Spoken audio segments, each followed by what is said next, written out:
जो thyroid hormone होते हैं ना, ये दो तरह के होते हैं, एक T3 होता है, एक T4 होता है। T3 को ट्राईआयोडोथायरोनिन कहते हैं और T4 को थायरोक्सिन कहते हैं। ये आयोडीन कंटेनिंग हार्मोन्स होते हैं जो हमारे बॉडी के मेटाबॉलिक रेट को कंट्रोल कर रहे होते हैं। हमारे बॉडी के मेटाबॉलिज्म को रेगुलेट करने के लिए जो मेन हार्मोन होता है वो थायराइड हार्मोन होता है। इसकी दो फॉर्म्स होती है, एक T3 फॉर्म होती है, एक T4 फॉर्म होती है। T4 को थायरोक्सिन कहते हैं और T3 फॉर्म को ट्राईआयोडोथायरोनिन कहते हैं। अब जो थायराइड हार्मोन होता है इसका सोर्स क्या होता है? थायराइड हार्मोन के सोर्स में सबसे पहले जो 5-डीआयोडीनेज एक एंजाइम होती है जो T4 को T3 के अंदर कन्वर्ट कर देती है पेरिफेरल टिश्यूज़ के अंदर।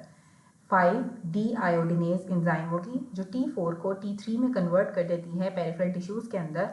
और जो रिवर्स T3 हमारा होता है वो एक मेटाबॉलिकली इनएक्टिव बाय प्रोडक्ट होता है। जब आपकी T4 की कन्वर्जन होती है T3 के अंदर, रिवर्स T3 एक इनएक्टिव प्रोडक्ट होता है।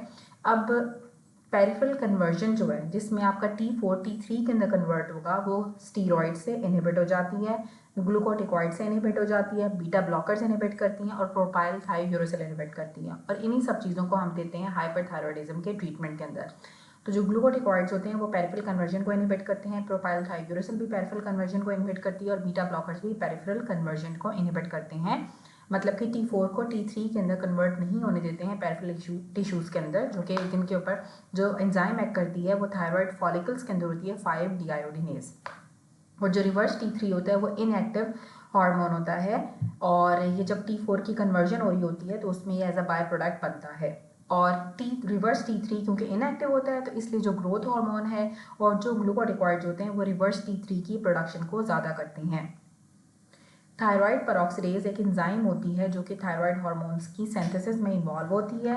ये ऑक्सीडेशन कराती है, ऑर्गेनिफिकेशन कराती है आयोडीन की और कपलिंग कराती है मोनोआयोडोटायरोसिन की और डाईआयोडोटायरोसिन की, ताकि T3 और T4 बने। अब जो थायराइड परऑक्सीडेज होता है इसको प्रोपाइल थायोयूरोसिल भी इनहिबिट करती है और मेथिमजोल भी इनहिबिट करती है।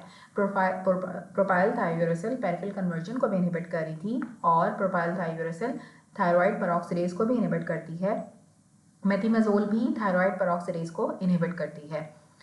अब डाईआयोडोटायरोसिन और डाईआयोडोटायरोसिन जब दो डाई मिलते हैं तो 4 हो जाता है, 2 + 2 = 4, तो टेट्राआयोडोटायरोसिन या थायरोक्सिन बन जाता है। और जब डाईआयोडोटायरोसिन मोनोआयोडोटायरोसिन के साथ कपल करता है तो T3 बन जाता है। एक होता है valve shake of effect. Valve shake of effect में प्रोटेक्टिव ऑटो रेगुलेशन होती है कि जब अचानक से बहुत ज़्यादा आयोडीन टेम्परेरली एक्सपोज होगा थायराइड ग्लैंड आयोडीन से, तो जो थायराइड परऑक्सीडेज एंजाइम होती है ना वो टर्न ऑफ हो जाती है या वो मज़ीद T3 T4 की प्रोडक्शन को ज़्यादा नहीं करती है।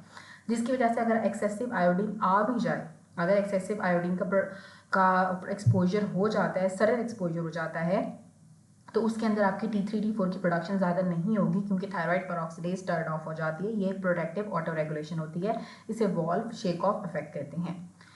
सिर्फ फ्री हार्मोन एक्टिव होता है, T3 न्यूक्लियर रिसेप्टर के साथ बाइंड करता है ज़्यादा एफिनिटी के साथ एज कम्पेयर टू T4। जो T3 हार्मोन है उसके फंक्शंस बताए हुए हैं। तो जो हमारा थायराइड हार्मोन होता है T3 हार्मोन होता है वो ब्रेन मेचुरेशन कराता है, बोन की ग्रोथ कराता है, ग्रोथ हार्मोन के साथ साइनर्जिस्टिक होता है। थायराइड से भी बोन की ग्रोथ हो रही थी और ग्रोथ हार्मोन भी बोन्स की ग्रोथ कराता है। तो ग्रोथ के अंदर थायराइड हार्मोन भी होता है और बोन की ग्रोथ में ग्रोथ हार्मोन भी इन्वॉल्व होता है। इसके बीटा एड्रीनर्जिक इफेक्ट्स होते हैं। बीटा 1 रिसेप्टर्स आपके हार्ट के अंदर होते हैं। हार्ट के ऊपर ही जो थायराइड हार्मोन होता है, जो T3 होता है वो कार्डियक आउटपुट को ज़्यादा कर देता है, हार्ट रेट को ज़्यादा कर देता है, स्ट्रोक वॉल्यूम को ज़्यादा करता है, कॉन्ट्रैक्टिलिटी को ज़्यादा करता है। इसीलिए ही क्योंकि हम बीटा ब्लॉकर्स देते हैं, क्योंकि बीटा ब्लॉकर्स होती हैं वो पेरिफेरल कन्वर्जन को इनहिबिट करती हैं T4 की T3 में। बीटा ब्लॉकर्स जो है थायरोटॉक्सिकोसिस के सिम्टम्स को इनहिबिट करती हैं क्योंकि जो थायराइड हार्मोन है इसके बीटा एड्रीनर्जिक इफेक्ट्स होते हैं। ये beta 1 receptor in the heart के ऊपर एक्ट करके कार्डियक आउटपुट को ज़्यादा करता है, हार्ट रेट को ज़्यादा करता है, स्ट्रोक वॉल्यूम को ज़्यादा करता है, कॉन्ट्रैक्टिलिटी को ज़्यादा करता है। जो बेसल मेटाबॉलिक रेट है वो भी ज़्यादा हो जाता है। हमने पढ़ा कि जो बॉडी का मेटाबॉलिक रेट होता है वो थायराइड हार्मोन रेगुलेट करता है। तो बेसल मेटाबॉलिक रेट ज़्यादा हो जाता है थायराइड हार्मोन की वजह से, क्योंकि सोडियम पोटाशियम एटीपीएस के लेवल को ज़्यादा करेगा, ऑक्सीजन की कंजम्पशन ज़्यादा होती है, रिस्पायरेटरी रेट को ज़्यादा कर देता है, बॉडी टेम्परेचर को ज़्यादा करता है और ऑक्सीजन की कंजम्पशन को भी ज़्यादा करता है। बेसल मेटाबॉलिक रेट ज़्यादा हो जाता है थायराइड हार्मोन से, ऑक्सीजन की कंजप्शन ज़्यादा करता है, रिस्पायरेटरी रेट ज़्यादा करता है, बॉडी टेम्परेचर को भी ज़्यादा करता है। इसलिए थायरोटॉक्सिकोसिस के अंदर आपको हीट इंटॉलरेंस डेवलप हो जाती है, क्योंकि ये बॉडी टेम्परेचर को ज़्यादा कर रहा होता है, रिस्पायरेटरी रेट को ज़्यादा कर देता है, ऑक्सीजन की कंजप्शन को ज़्यादा करता है, ब्लड शुगर लेवल्स को ज़्यादा करता है, ग्लाइकोजिनोलाइसिस कराता है, ग्लूकोनियोजेनेसिस कराता है, न्यू ग्लूकोज की फॉर्मेशन कराएगा, और जो ग्लाइकोजन ऑलरेडी बना हुआ है, स्टोर्ड ग्लूकोज है, उसकी ब्रेकडाउन कराता है, मतलब आपके ब्लड के अंदर ग्लूकोज के लेवल को ज़्यादा कर देता है थायराइड हार्मोन। लिपिड्स की ब्रेकडाउन कराता है, लाइपोलाइसिस कराता है, और सर्फेक्टेंट की सिंथेसिस कराता है बेबीज में। अब इसकी रेगुलेशन जो होती है वो थायरोट्रोपिन रिलीजिंग हार्मोन हाइपोथैलेमस से आता है, जो आपके पिट्यूटरी के टीएसएच के ऊपर एक्ट करता है। टीएसएच से फिर आपके जो थायराइड ग्लैंड के फॉलिकुलर सेल्स होते हैं वो स्टिमुलेट होते हैं, और जो थायराइड स्टिमुलेटिंग इम्यूनोग्लोबुलिन्स होती हैं वो फॉलिकुलर सेल्स के अंदर हमें मिलती हैं ग्रेव्स डिजीज़ वाले पेशेंट्स के अंदर। थायराइड स्टिमुलेटिंग इम्यूनोग्लोबुलिन्स हमें मिलती हैं ग्रेव्स डिजीज़ में। नेगेटिव फीडबैक जो होता है ना वो प्राइमरीली फ्री T3 और T4 से होता है, कि जब T3 T4 ज़्यादा होंगे तो अल्टीमेटली आपका TRH इनहिबिट हो जाएगा, तो TSH नहीं आएगा, TSH नहीं होगा तो फॉलिकुलर सेल्स स्टिमुलेट नहीं होंगे और मजीद T3 T4 नहीं बनेगा। एंटीरियर पिट्यूटरी की जब सेंसिटिविटी जो होती है ना वो TRH के लिए कम हो जाती है नेगेटिव फीडबैक के अंदर, और हाइपोथैलेमस से TRH कम बनता है। अब जो थायरोक्सिन बाइंडिंग ग्लोबुलिन्स होती है ना TBGs, वो क्या करती हैं, वो T3 और T4 के साथ बाइंड कर जाती हैं ब्लड के अंदर, और जो बाउंड फॉर्म होती है वो इनएक्टिव होती है। हमने पढ़ा कि सिर्फ जो इसकी फ्री फॉर्म होती है थायराइड हार्मोन की वो एक्टिव होती है, जो बाउंड फॉर्म होती है थायराइड बाइंडिंग ग्लोबुलिन्स के साथ वो इसकी इनएक्टिव फॉर्म होती है। थायराइड बाइंडिंग ग्लोबुलिन्स प्रेगनेंसी के अंदर ज़्यादा हो जाती हैं, अगर आप ऑरल कॉन्ट्रासेप्टिव यूज़ करें तो उसमें भी थायराइड बाइंडिंग ग्लोबुलिन्स ज़्यादा हो जाती हैं, क्योंकि एस्ट्रोजन जो होता है ना वो थायराइड बाइंडिंग ग्लोबुलिन्स को ज़्यादा कर देता है, जिसकी वजह से आपका जो टोटल T3 T4 तो ज़्यादा हो जाएगा, लेकिन फ्री फ्रॉम ज़्यादा नहीं होती है।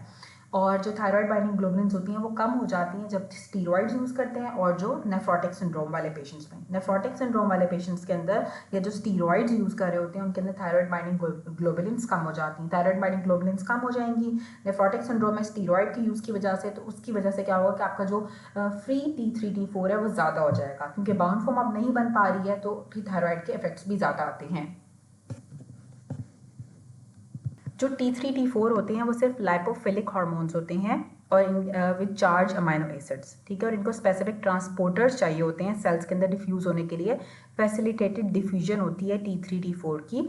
ये लाइपोफिलिक मॉलिक्यूल्स होते हैं, चार्ज अमाइनो एसिड्स होते हैं इनके ऊपर, और इनको जो है वो डिफ्यूजन के लिए किसी न किसी ट्रांसपोर्टर की ज़रूरत होती है, इनकी फैसिलिटेटेड डिफ्यूजन होती है थायराइड हार्मोन्स की सेल्स में।